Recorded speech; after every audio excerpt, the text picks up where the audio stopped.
Hola, ¿qué tal? Saludos a todos, a todas, a todes. Estamos estrenando el día de hoy este proyecto Maíz y Mate con Daniela Pastrana de Pie de Página. Qué felicidad estar aquí contigo, Daniela. Felicísima, Alina, de compartir esto que además nos apasiona, todo lo que pasa en el resto del mundo. Y que además ahora coincidimos aquí en el set, pero justo la idea de hacer esto pues tiene que ver con que coincidimos en varias partes del mundo haciendo pues varias coberturas de elecciones, movimientos, etcétera. Y hoy por fin se nos hace estrenar este programa de Maíz y Mate, en la cual pues esperamos semana a semana contar con su asistencia todos los lunes a las 7 de la noche en nuestras plataformas, en De Raíz-Media y en Pie de Página. Ahí podrán seguir estas transmisiones en vivo. Agradecer a quienes ya se van conectando a esta transmisión en nuestras redes sociales y pues bueno, insistir en esta lógica de por qué el internacionalismo, que tiene que ver con que no estamos descubriendo muchas cosas del hilo negro en México, Daniela. Hemos visto ya varios de estos llamados gobiernos progresistas, hemos visto movimientos sociales masivos que de repente derivan incluso en movimientos de ultraderecha, en gobiernos que no necesariamente son muy amigables con las poblaciones históricamente vulnerables. Hemos visto cómo hemos pasado de un Lula a un Jair Bolsonaro y luego un Lula un poco atado de manos, del kirchnerismo a la posibilidad de que ahora Javier Milei, ¿no?, abiertamente un neofascista, pueda llegar a la presidencia. Hemos visto golpes de Estado en los últimos 20 años, sea lo mismo con Honduras y Zelaya en el 2009 o con Evo Morales en el 2019, ¿no? La historia se sigue repitiendo y pues hoy en México creo que esta reflexión había estado un poco ausente de los medios, Daniela. Entonces, pues, ¿por qué hacemos esto, Daniela? Pues para empezar, porque no se puede entender ninguno de los problemas que tiene o que nos cruzan en México si no lo entendemos como un problema geopolítico, ¿no? Todo tiene que ver con la geopolítica, las empresas transnacionales, el crimen organizado, las migraciones, todos al final de cuentas confluyen en un punto que obliga a los gobiernos a tomar decisiones que a veces no comprendemos si no las vemos en este marco tan amplio de lo que es el tablero de la política mundial. Y también porque necesitamos revisar, ¿no?, espejearnos en las decisiones que van tomando otros mandatarios, en los procesos que están viviendo otros países. A veces los medios no se ocupan de esto y nosotros nos quedamos sin una parte de la realidad, sin una parte, vemos lo que ocurre con las élites políticas de los países, pero no con las resistencias ni con los procesos organizativos que están enfrentando a esos sistemas, ¿no? Y entonces pues nos quedamos sin esa parte de adquirir conocimiento, de ver cómo le están haciendo en otros lugares para resolver los conflictos y los problemas tan grandes que tenemos. Entonces yo creo que esto va a ser muy interesante. Además es como una extensión de nuestras largas pláticas hasta la madrugada, ¿no? De todo, cuando resolvemos el mundo nosotras, sí. Vamos a hacerlas en vivo, Daniel. No, pues yo pues muy feliz, ¿no? Porque creo que también en estos proyectos en los que estamos tratando de construir estas narrativas, ¿no? Justamente ponerle ese pie de página a los procesos internacionales que bien mencionas, y también nosotros que queremos ir desde este proyecto a la raíz, ¿no? Que es básicamente una lógica de lo radical, de ir a la raíz de las cosas y visibilizar todo esto que está ocurriendo, no solo en las grandes cúpulas, en las elecciones presidenciales, que son un termómetro de lo que está pasando en otras latitudes, pero sobre todo en esos procesos. Y pues empezar, justamente acabas de regresar de uno de esos procesos en esta radiografía de la lucha en América Latina, de los horizontes de las izquierdas. Acaba de ganar la presidencia Bernardo Arévalo del movimiento Semilla, que pues ya nos contarás quién es este personaje, Daniela, y qué es lo que ha pasado. Y me llamaba mucho la atención hablando contigo que decías, es una victoria también de esos jóvenes que se organizaron, que estuvieron también presentes en las elecciones. No solo es Bernardo, sino es todo un proceso que se ha venido dando. Cuéntanos cómo estuvo Guatemala. Sí, pues yo fui a una misión de observación electoral, así se llama, aunque ahora estamos tratando de impulsar que no sea solo de observación electoral, sino que sea como un espacio, una red de observación del estado de nuestras democracias en América Latina, porque pues el proceso sigue, no se acaba el día de las elecciones ni empieza ahí. Entonces fui con una misión de observación electoral a la que convocaron Global Exchange y CESJUL de Colombia, y lo que nos encontramos, porque tuvimos agenda de reuniones todo el tiempo, era esta enorme participación de jóvenes que son los que crearon Semilla, que vienen del movimiento de 2015 de Guatemala, en esta lucha contra la corrupción, y que fueron los que le dijeron a Bernardo Arévalo que querían que fuera su candidato. Conocimos a un diputado electo, Duvalier, que fue, después nos contaba un amigo de él, que fue el que le dijo a Bernardo Arévalo, le dijo, necesitamos que seas el candidato, porque yo, y él mide 1.50, es flaquito, delgadito, de Quetzaltenango, y decía, le decía, así como me ves, es por desnutrición. O sea, yo mido esto por desnutrición. Necesitamos que nos ayudes a que acabe la desnutrición en Guatemala. Y ese fue el argumento con el que el Bernardo Arévalo, hijo de un presidente, hijo de una élite política, diplomático, él está en otros niveles de lucha política, pero por lo que decidió entrarle a la campaña.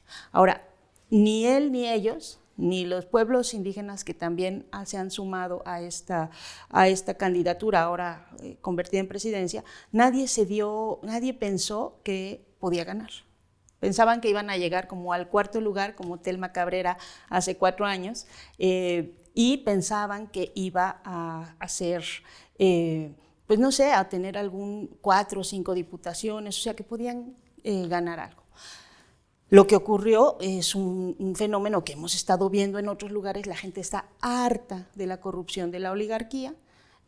Creyeron y vieron en Semilla un partido honesto, porque todos estos jóvenes son muy jóvenes, todos, ninguno pasa de 30 años, y lo vieron honesto, y entonces, pues de pronto, como ellos contaban, empezaron a ver los resultados electorales. Nos decía un líder de un pueblo con el que platicamos, decía, empezamos a ver los resultados y decías, no, al ratito va a cambiar, y al ratito va a cambiar en la primera vuelta, y no cambió.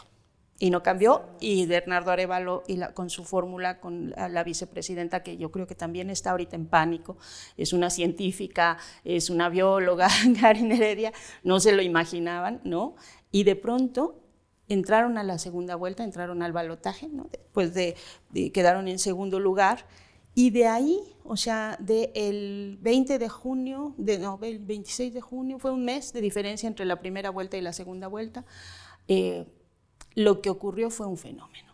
O sea, nos contaban cómo se sumó la gente, mayoritariamente voluntarios, a convertirse en fiscales, le llaman ahí a los representantes de casillas de las mesas electorales. Nos decían en esa zona que, por ejemplo, pasaron de tener 28 en la primera vuelta para Semilla a 500, o sea, casi cubierto al 99%, porque la gente se volcó. Y eso es lo que vimos. Al final, el día de las elecciones era un poco aburrido, porque tú estabas en una mesa tratando de ver alguna cosa y lo único que veías eran votos, claro, en Ciudad de Guatemala, que es donde tuvieron mayor número de votos. Pues lo único que veías era semilla, semilla, semilla, semilla. Y bueno, el tema ahora es que tienen que enfrentarse a 2 retos importantes, y creo que esas son las lecciones para nosotros. Uno es la conformación del gobierno, porque conformar un gobierno y que te alcance la gente que tenga compromiso y conocimiento técnico para un gobierno nacional, pues ya lo hemos visto que no está tan fácil. No te lo sacas de la bolsa. No está tan fácil, y menos si no se lo esperaban. Y lo otro es las amenazas. Ya vimos, o sea, no solo las amenazas, desde el primer momento han estado intentando que la derecha, la oligarquía, se niega a dejar el poder, nunca va a querer dejar el poder, y entonces han intentado y seguirán intentando que no asuma la presidencia y luego que no pueda gobernar, porque claramente no tiene mayoría legislativa. Lo que ha ocurrido ahí y lo que está ocurriendo en un montón de países de la región, incluido México, es que el Poder Judicial se ha, digamos, convertido, posicionado como un actor político de oposición, como un actor político que juega políticamente en contra. Y pues ya la última noticia que tuvimos de la semana pasada fue el que la Comisión Interamericana de Derechos Humanos emitió medidas cautelares frente a las amenazas de muerte que tiene ya el candidato. En algo que curiosamente le puso la Comisión Interamericana, que es como la Operación Colosio, en relación con lo que tenemos o con lo que ya hemos vivido nosotros en México, ¿no? Sí, nada más insistir, ¿no? Este es un movimiento que se logra conformar nuevamente y con cierta rapidez, ¿no? Es un movimiento del 2015, protestas en contra del expresidente acusado de genocidio, Otto Pérez Molina. Viene este movimiento, arrasa ahora en las urnas, pero también hay esperanza regionalmente hablando, ¿no? Creo que una de las primeras cosas que llamó la atención, bueno, haciendo periodismo desde acá, es que el presidente López Obrador no escatima en mandar sus felicitaciones y es motivo también por parte de la conferencia de prensa en donde están anunciando que han ganado, y tú lo mencionabas en otro momento, hace una semana aquí mismo, pues también esta posibilidad de colaborar en temas de migración o en temas de cooperación que pues ya se han estado estableciendo incluso con el actual presidente, en Honduras también con Xiomara Castro, los programas sociales, pero bueno, también quería dejar pasar eso de la posibilidad, ¿no?, de regionalmente pues establecer algún otro tipo de colaboración. Sí, por supuesto que México podría tener un trabajo mucho más. El plan de desarrollo para el sureste que tiene Andrés Manuel López Obrador tendría muchas más posibilidades con el gobierno de Arévalo que con el gobierno de Yamatei, ¿no? Que pues, el dinero ofrecido por Estados Unidos para el desarrollo de Centroamérica pues se esfumaba con estos gobiernos tan corruptos.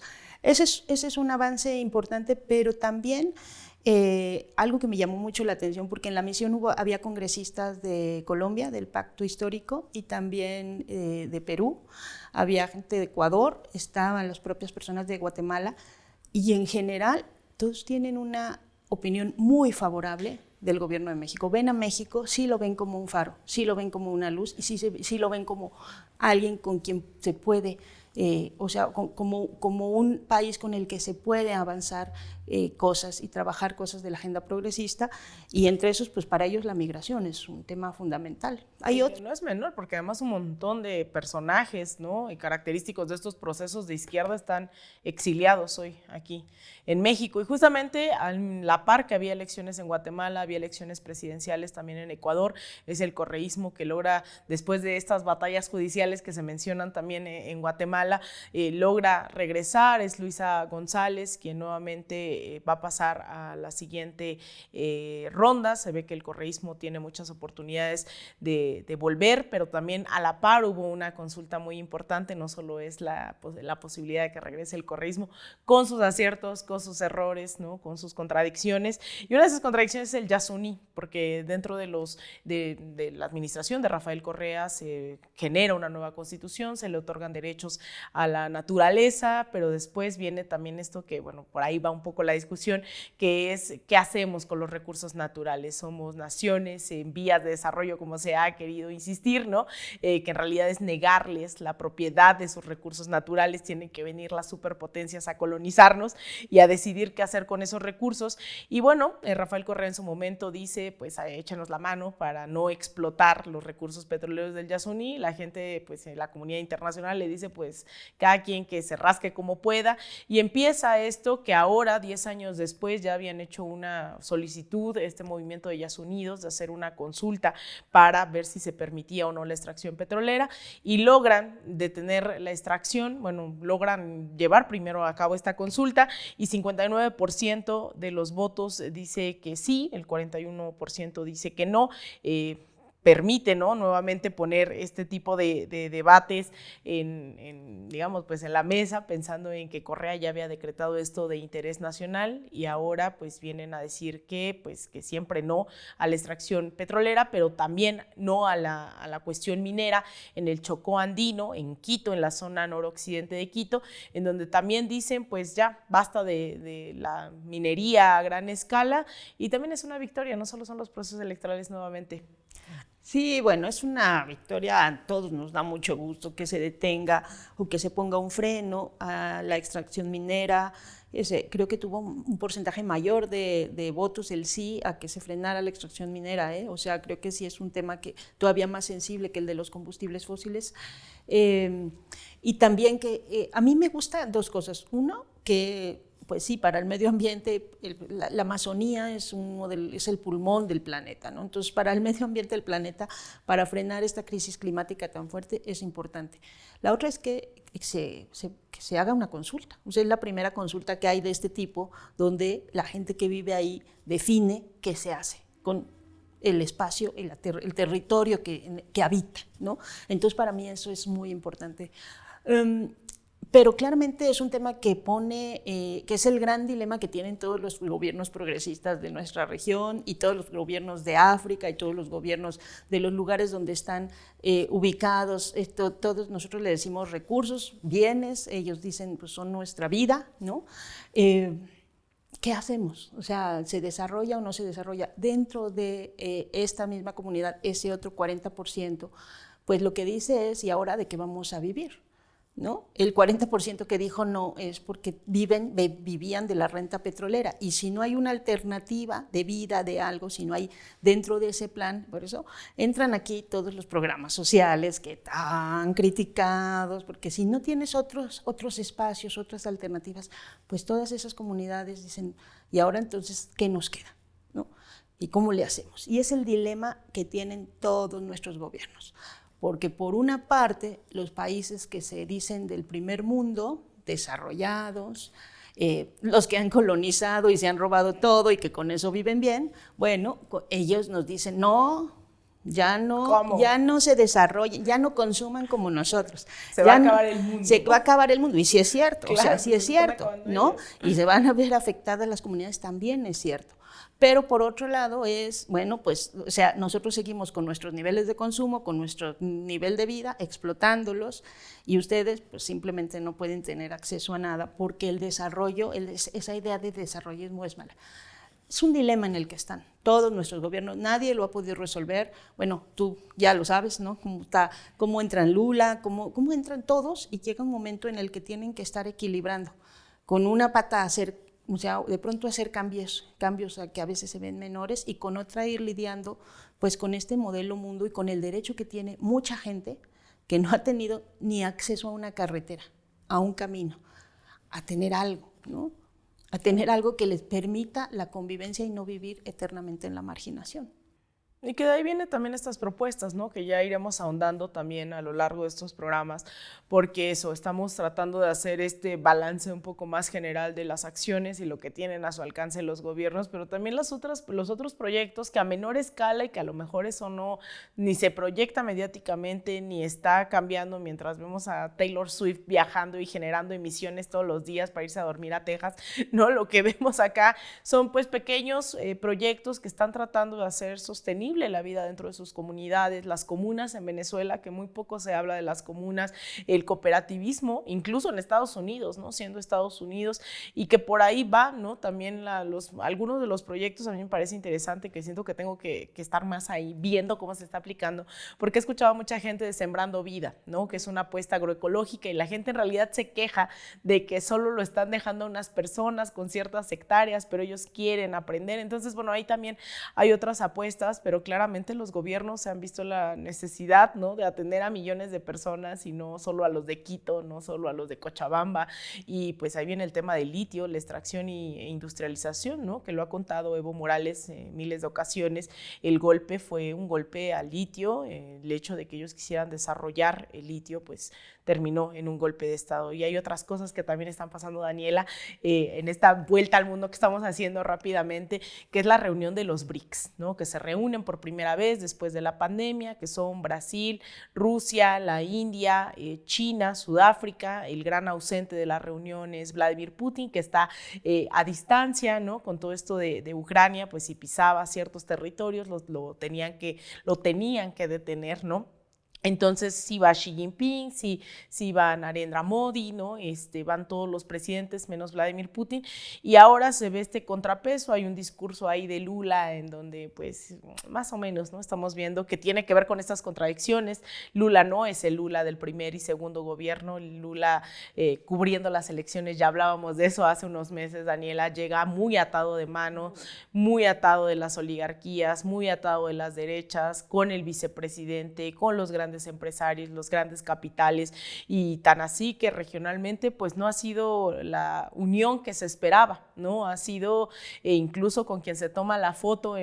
Sí, no, eso fue lamentabilísimo, la verdad. Es con Dina Boluarte, que pues sabemos que mínimamente, porque se habla de que hay ocultamiento de datos, han asesinado a 70 personas desde el golpe de Estado. Entonces, ahora los BRICS ya son BRICS más, ya no solamente van a ser ahí, ya se abre la posibilidad de que esté Irán, Arabia Saudita, Argentina, tan inestable hoy en día, pero ya hay la posibilidad de que no sean solo estas economías, pero sí es importante señalar que al menos estas economías son el 41% de la población mundial, que no es menor, y que representan más del 30% también del Producto Interno Bruto. Entonces, ahí hay un nuevo solo porque reequilibrio.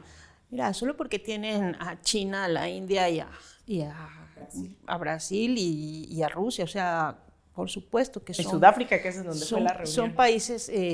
Son países enormes y hay que recordar un poco qué sentido tiene de los BRICS, que significa, pues es como la unión comercial de países, economías emergentes le llamaban, ¿no? O sea, los que estaban ya casi... Le estaban echando ganas. A unos dólares del G8, diría nuestro expresidente Vicente Fox, ¿no? O sea, nada, ya. Entonces, ¿cómo los impulsaban? De ahí acá ha cambiado las cosas, porque China, pues, no es una economía emergente. China ya es una gran potencia, ¿no? Que tiene la mitad de África comprada, ¿no? O sea, ya China, el otro lo está peleando acá y lo está invadiendo acá. Entonces han cambiado estas cosas, pero llama la atención la incorporación de estos nuevos 6 países, porque son 3 de Oriente Medio, que son Irán, no cualquiera, porque entran países con sistemas muy totalitarios, ¿no? Emiratos Árabes, Arabia Saudita, muy ricos en estos dos, y luego entran Etiopía y Egipto de África, y posiblemente Argentina. Eso todavía depende de que, porque Milei ya ha dicho que con los BRICS para ningún lado, y entonces depende del resultado electoral del 22 de octubre. Pero sí llama la atención algo que también han advertido desde distintas resistencias, se está viendo solo la parte comercial, no la parte de derechos humanos. O sea, estos países que están emergiendo están siguiendo la misma lógica que siguieron antes, pues todos los países que han invadido, colonizado, hecho daño, ¿no? O sea, con esa misma lógica.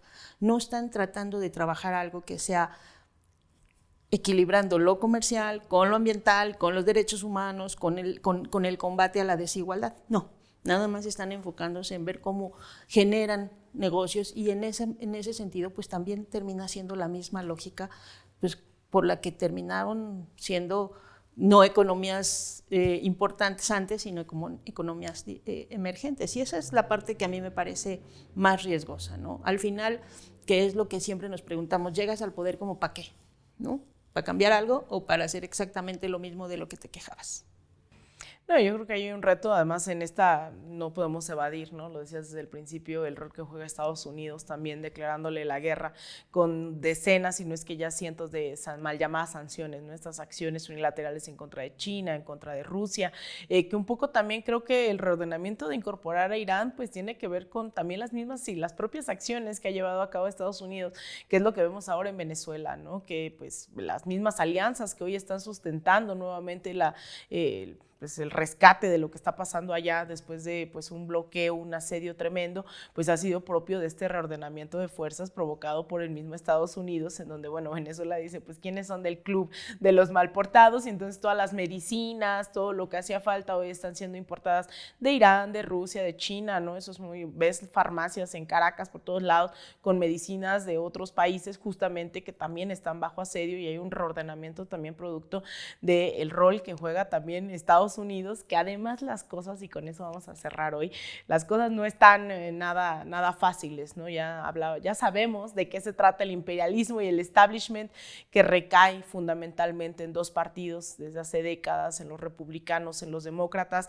Yo en lo particular prefiero cuando los republicanos son sumamente descarados, ¿no? Y dicen vamos por su petróleo y pues estamos buscando eso, y los demócratas te dicen vamos por libertad y democracia, ¿no? Entonces los dos buscan los mismos mismos. Difícilmente hay votaciones diferentes cuando se busca invadir algún país, cuando se decide empezar una guerra. No es que los demócratas digan aquí no, la verdad es que es muy poca la diferencia en ese establishment hacia afuera, pero también estamos viendo que a lo interno ese mismo establishment ha provocado su decadencia, ¿no? El no atender en una pandemia a temas de salud, el estar provocando los desahucios en las viviendas, el estar provocando asedios internacionales y la reconfiguración del mundo. Y ahora vemos que republicanos y demócratas resulta que sus tarjetas más fuertes son nuevamente Donald Trump, Ron DeSantis, que un personaje como Joe Biden, que a todas luces sabemos que hoy ya a su edad y bajo las condiciones que no sabe ni dónde está parado, literalmente, ¿no? Que de repente está saludando a gente invisible o se le va la onda.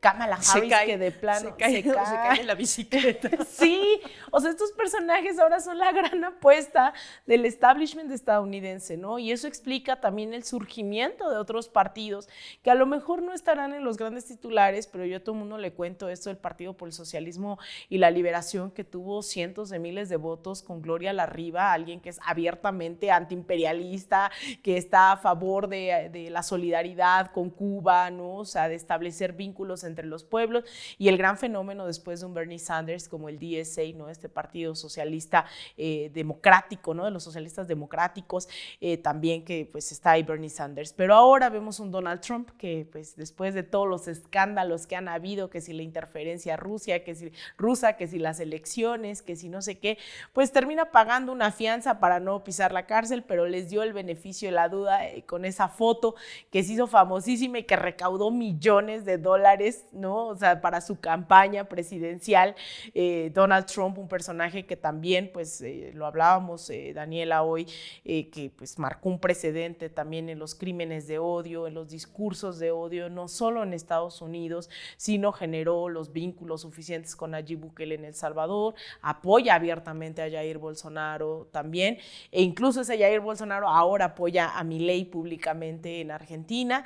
Y a la par también hay movimientos que se invisibilizan, que son 60,000 personas saliendo este fin de semana en las calles de Washington, encabezadas por la familia de Martin Luther King, toman las calles en contra del racismo, en contra del odio, por la igualdad, ¿no? Yo creo que eso también es un mensaje muy fuerte de que existe un Donald Trump que se ha vetado o no de Twitter, que ¿no? Ha causado muchísimos, pues eso, ¿no? Violencias, y a la par también hay un Estados Unidos que resiste, aunque no salga en la televisión en horario estelar.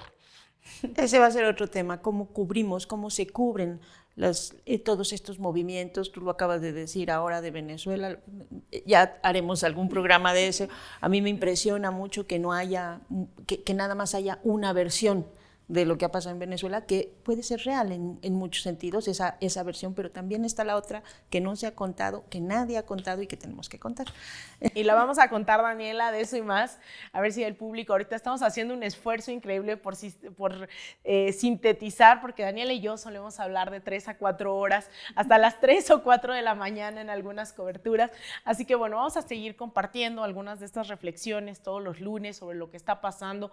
Hay mucho pasando en el resto del mundo, con lo cual podemos ir espejeando, dice Daniela, sobre lo que ocurre.